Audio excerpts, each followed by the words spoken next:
Hi! So, if you have seen my Making Medieval Mead video, I'll put a link to it up here, you'll know that we're supposed to leave the mead that we have brewed to age for a few weeks. I believe that the original recipe calls for it to be a few weeks, 3 weeks, and if you leave it longer, 'twill be the better for it. So, I have left my mead for 3 months now, and this mead is a very basic mead. It's just got honey, water, and yeast in it. There's nothing else. There are no adjuncts to it, no flavourings or anything like that. And after 3 months, I've racked it once to let it settle a little more, so I've removed it from its original fermentation vessel and put it in a new one. It's pretty clear. I managed to get a little piece of fluff in there from bringing it through to the bedroom. Hooray, go me. It's a nice colour. It's a lovely colour. It's lovely stuff. Very bright. Pleasing. It's quite thin. It's not... It's kind of adhering to the glass a little bit, so there's a little bit, potentially a little bit of sugar left in there, so who knows. The yeast I used was a beer yeast, and it's a strong ale yeast, so this is probably not going to be very sweet, because the yeast will eat the sugar and poop out alcohol, and that will mean that it's less sweet than if we had used a much weaker yeast, or if we just let it ferment naturally, which is what a lot of people might have done early in the medieval period. We know that natural fermentation took place, which is where you simply heat up your mix. If you're making beer, you heat up your mix of malted barley and water. If you're making mead, you heat up your mix of honey and water, and you leave it outside, or somewhere natural yeasts can get into it, which is basically anywhere. And if you are very lucky, it doesn't go mouldy, it goes frothy and becomes alcoholic and becomes a drinkable drink, which is nice.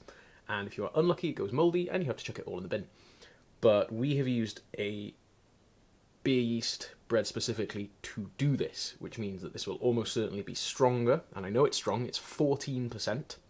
So it's wine strength, this mead. Originally, the mead would definitely not have been that strong, because it's only been left for a few weeks before being drunk.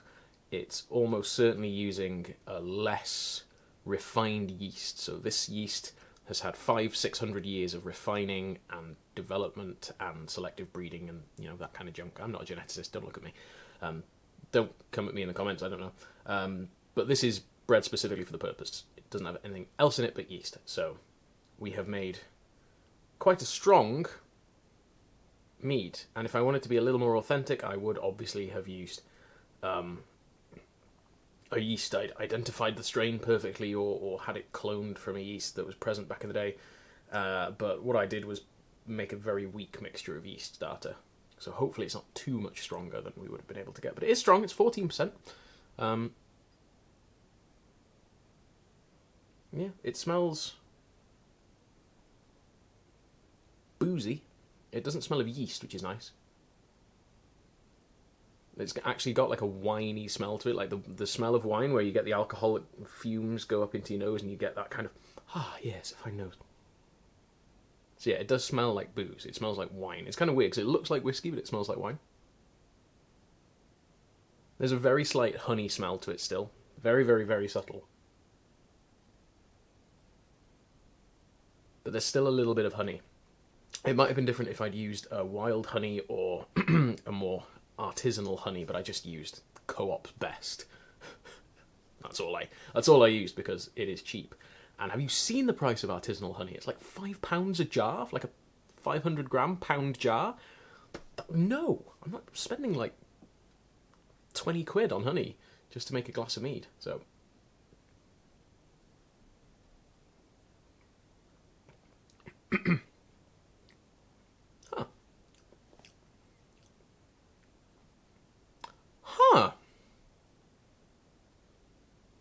that is not what I was expecting.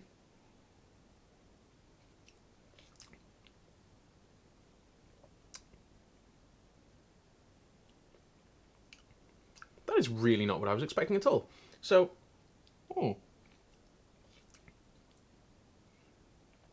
there's no sweetness left at all, which is okay, but it really is a wine. This is, and I've made several meads before, this mead really, really is God, I'm glad I videoed making this, because I just had a panic, like, I'll never be able to make this again. But it's a video, haha. This really, it tastes like a wine. It tastes like, it has the taste of a dry white wine, but without the dryness. So it's not dry at all. There's no astringency to it. So it's almost, it's really odd. There's a tiny bit of dryness the more you sip on it, but it's not a dry wine at all. It's got a lot of booze to it. There's booze in it, and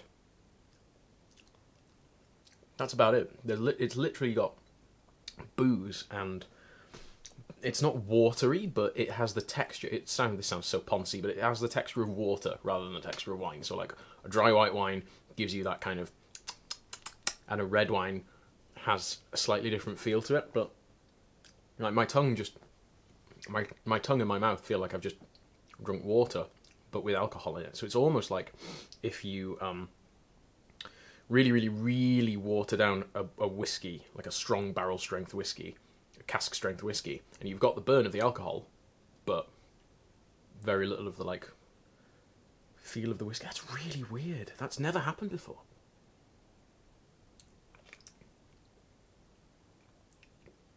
It's a little bit bitter. Only slightly bitter. It just catches you like around the top teeth, but yeah, it's really weird. It's decent, it's drinkable. You could drink a glass of it. But it's very, very odd. What I think I'm going to do with this is I think I'm going to leave half of it and just let it rest as it is, let it age as it is, as an unsweetened mead, and just see how it develops in another 3 months. Probably I'll do another video on it. And then I think what I'll do with the other half is I will back sweeten it with some honey. So I'll put some more honey in. As I recall, this was about £2 a gallon honey. Maybe £1.50, I forget now, but I should have watched my original video, whoops. But what I might do is maybe put another 25% per original weight of honey in it, see what happens. Because I think that this could either become a really, really delicious honey wine, or I could sweeten it up and make a kind of what we would think of as a mead now, a modern mead, where it's high proof, so it's 14% alcohol by volume-ish. It's wine strength, but it is sweet. And the way you get that, obviously, if your yeast is pooping out all the sugar in the form of alcohol, you have to add more sugar in after the yeast's finished.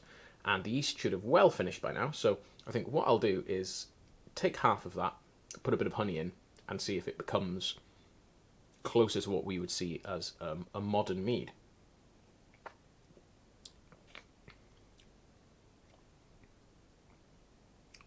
It's good. It is good. It's fine.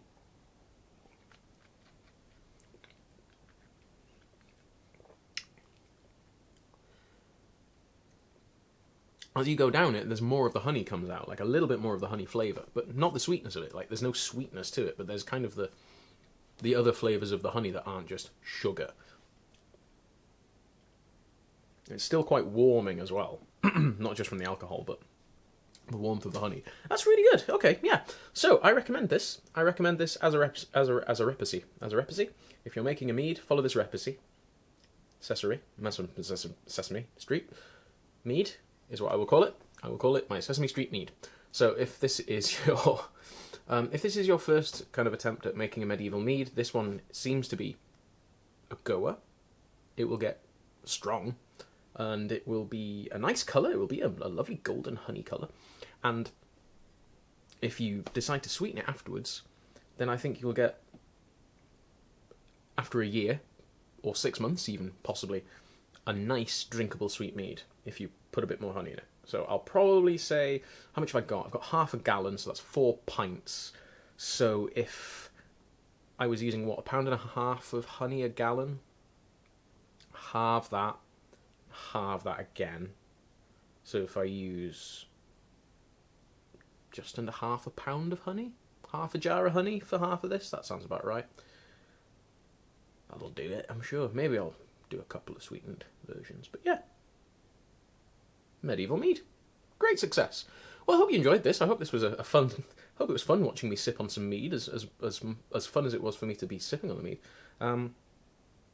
Yeah, I do hope you enjoyed it. If you've got... and a lot of people have asked me to do more food and drink stuff, but quite frankly, I think Max over at Tasting History is doing all the work on that needs to be done right now. But I'll do some more medieval recipes as well. I will do some food and drink ones, because there are some cool food and drink ones. I do want to do a Viking food and a Viking drink video at some point.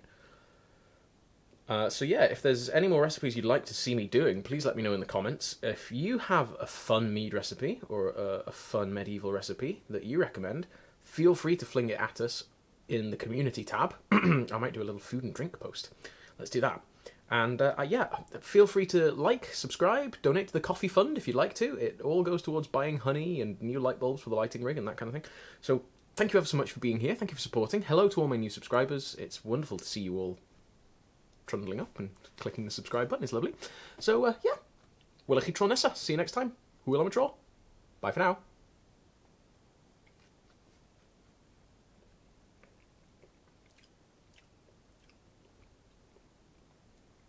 It's not even that rough. It's fine.